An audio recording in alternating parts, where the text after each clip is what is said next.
But so what we have to link your Instagram, SoundCloud. I guess, what streaming services you're on? All of them? I'm on all of them, so that might be difficult. I guess just search Max Nunn. It was pretty easy on Apple. Yeah, yeah. 'Cause that's what I did when I was like, I went to see what other singles you had on Apple Music when I was after I listened to the album. Yeah. Because I wanted to see what new singles you had released. Plus, I knew you had put some of the stuff from SoundCloud on there. From like on streaming services. Yeah. Yeah, so, yeah. I mean, it was easy enough, Max Nunn. And that's true. Yeah. I know there's no real way to kind of link it when it comes to streaming music streaming services. Yeah, I mean, I guess for this, like you're talking about in the description of the interview, I guess it'd be like either just the artist page on like Spotify, Apple, whatever it is, or like the album itself. Yeah. It's either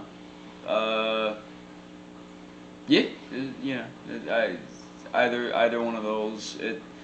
As like Apple Music, Spotify, they're all pretty easy to use. People can just like, they can find their way there. Any hint on what the cover art is going to be before the album drops, or do we have to wait? So Julie, who has been making any cover art I've ever had that's beyond just like a picture of me under neon lights has been all Julie. Halogenetic on Instagram, follow her, and she and I like just started kind of like back and forth going over ideas yesterday. It's I don't know how to describe it. Like we have like a very rough draft, but that's about it. It's gonna look fucking wild. That's pretty much that's all I can say at the moment. That's then it'd just be me describing like what, and I still have to talk to her today, so I get it'll be another little. It's like this one's more. You know how in the singles it's either been pictures of me under like some neon whatever, or like a Photoshop collage. So this one's gonna be sort of both, which wasn't the plan the whole time, but I like that it's it kind of feels like it's all been leading to this album, even in the cover art. Like it's kind of cool. But that's so it's gonna be like another Photoshop collage, but with me on it. Yeah. So on Florida Man, is that you with the long hair? Yeah, that's a direct sketch of my mugshot. She that wasn't Photoshop. That was all just like illustration, piece by piece. Uh-huh. She on the mugshot, how like there wasn't any on my actual mugshot, but like how they have like the cliches, like the measurement lines. Yeah. So like we had those, but it was like a bunch of really like random numbers. There was like star 69, I think like 666 and a half, something like that.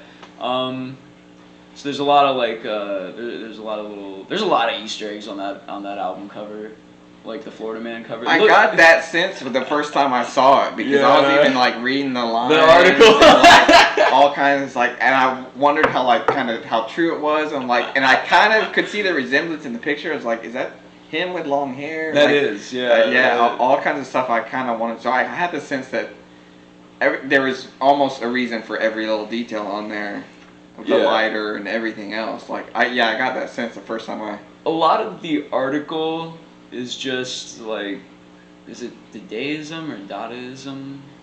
I can't remember how to pronounce it, but it's basically like the Dada movement. I'm just gonna call it Dada, but like the Dada movement in art is basically art that questions what art is supposed to be by like, in a sense, making a point out of having no real meaning. So like that was kind of the approach for the newspaper article on the Florida Man cover. Like there's one line. So like do you know Godspeed You, Black Emperor? Yeah. Yeah, you really? Oh shit. I didn't expect you to know that. I'm not gonna lie. Pretty indie band.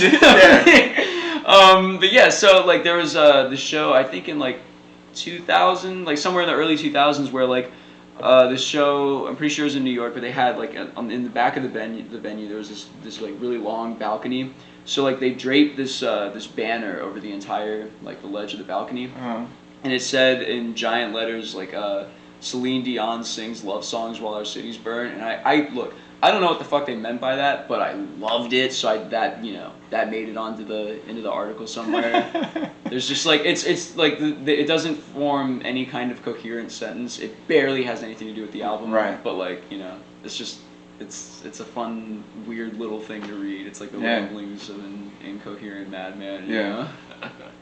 It's pretty cool. I like cool. it. That's cool. I like that. Yeah. Any before we kind of wrap this up, anything you want to say? Man. And then I have one other question after that. Oh, okay, for sure. Listen to the album, The Butterfly Theory, out May 21st. Should be out now by the time this is. Yeah. What is today? The 12th. 12. Yeah. So yeah, we're filming this on May 12th. The album comes out in 9 days. Yes. Yeah. Oh God. I can't wait. I'm gonna I already have the album and I'm still gonna download it. Yeah. Because I tell this, like, my co-host, she would have loved that Kanye line you said earlier, because she's a Kanye super fan, but good shit. Yeah. She always picks on me because she'll know exactly that I spend money on things when really I don't have to, but when it comes to like music or any kind of art and it's available to purchase, even if I have access to it free or I already have it free, I always purchase it because every artist, I believe, just should be paid for their work. Yeah, I remember you handed me $20 when I used Astro Man. Yeah, like you. If I was gonna use Astro Man in the intro, then it's like you deserve to be paid for that. I think my response was so fucking pathetic. I you was were like, but I can't. I didn't buy a lease for this. This isn't legal. It's off the cash. table. It's like no one's gonna know. No one's gonna care. Like just don't. Yeah. Like, there you go. No one's coming after me for that. So I mean, that being said, like having the album, I still want to download it because I'm a cover art details person as well, and I want all that when I download the album too. But yeah, definitely download that. I can't wait for the 21st. I can't wait for the album to drop. Thank you. I've heard it, and I was when I was telling you, I went back to work and I was driving around for I listened to the album for. The album is 57 minutes and I forget how many seconds. And maybe 46 seconds. I don't know. Let's not be exact. But, a little under an hour. But so I listened to it for at least 4 times through. Oh God. Because I really had to absorb it. And the first time, every time I had to stop and get out of my car or whatever, I paused it because I was like, I can't miss anything, at least not the first time. True. And then after that, I just kind of let it play through as I was getting in and out and driving and stuff. Yeah. I was like, when I went back, I had to go back to my other job the next day, and I was like, I was torn because I was like, I told people, I was like, you gotta, when the album drops, I'm gonna tell you, I can tell you who it is, but it's like, I can't let you hear it or whatever. It was like, the songs are in my head, I was quoting it.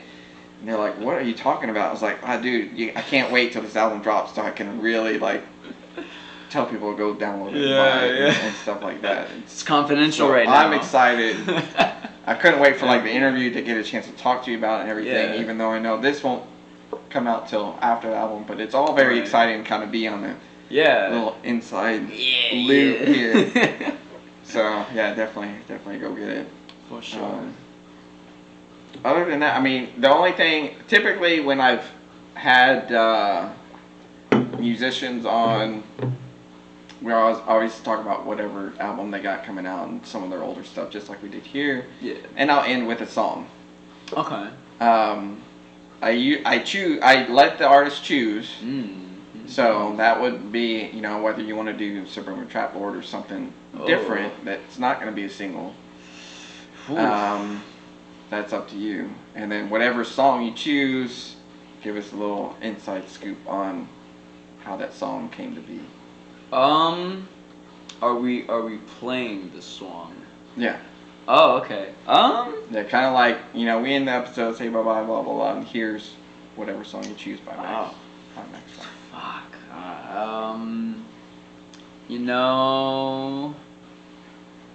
Alright, I guess I would go with Helios Intermission.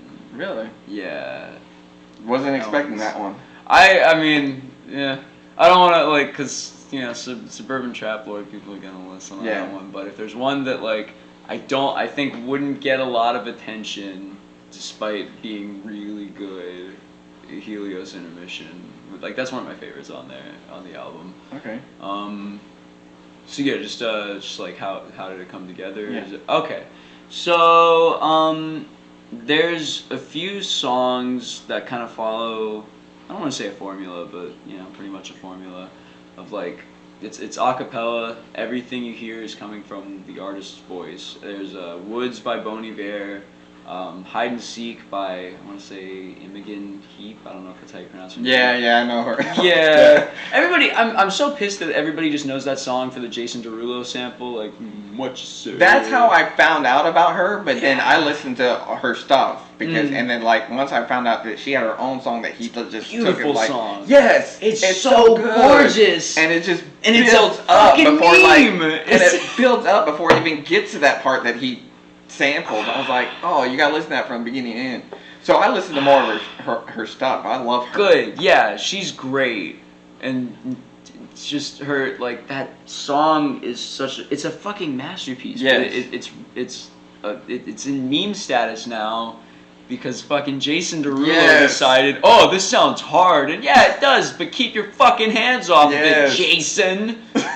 Jason Derulo. Jason Derulo.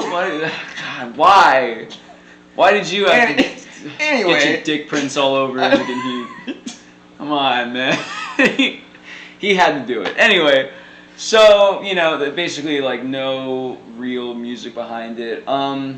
So I knew I wanted to do something like that for, you know, kind of an interlude. I mean, I called it an intermission because, you know, the whole album kind of plays out like a narrative, so I wanted it to seem like a movie. That's why it's like Real Death Scene is the first song, and then halfway through you get Helios Intermission. So yeah, that doesn't necessarily move the plot forward or anything. So there's the myth of Helios in, it's either Roman, I want to say Greek mythology, where so Helios is the son of Hyperion. His job basically is to carry the sun around the globe in his chariot, and eventually his sister, I think it's like his sister Eos, is worried about him. You know, it's like the weight of the sun is clearly bearing on him, literally, and so he basically he gets tired. He just kind of gets tired and kind of cops out of his job. So he sort of crashes the chariot into this like bottomless green lake, and the world is in darkness. Everybody's freaking the fuck out. And he, eventually comes back out, and the sun is there again, and it's all good. That's where the chorus for that song, one day the sun, too tired to shine, slept in the deep green somber lake, and in the darkness the world did ail, until he came for all our sake. That is a direct translation of lines from the myth. So I felt that the myth of Helios perfectly lines up with the narrative of the album, like where the story was at that point in the album, and it's it's pretty clear that like the first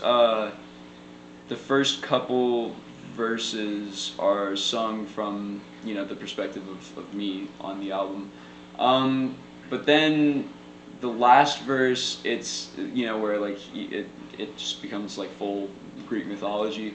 It's kind of ambiguous who is singing, and B who they're singing about. It's like it could be me, it could be the Loverboy character on the album, it could be my dad, it could there's it, and I wrote it like there's no real like correct meaning. I wrote it like intentionally ambiguous just so that it could it's up to whoever to interpret. Yeah, it's up for interpretation.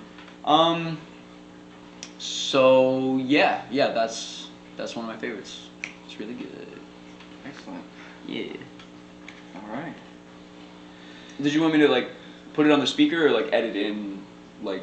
I can do either or. Oh, I feel like playing it on the speakers might be pretty fucky audio with them. Yeah. So. Yeah, I can add it in. For sure. Yeah. I won't be out by then. True. Okay. Cool. Big bet. Yeah, I can send you the like just the file of like that song if you want.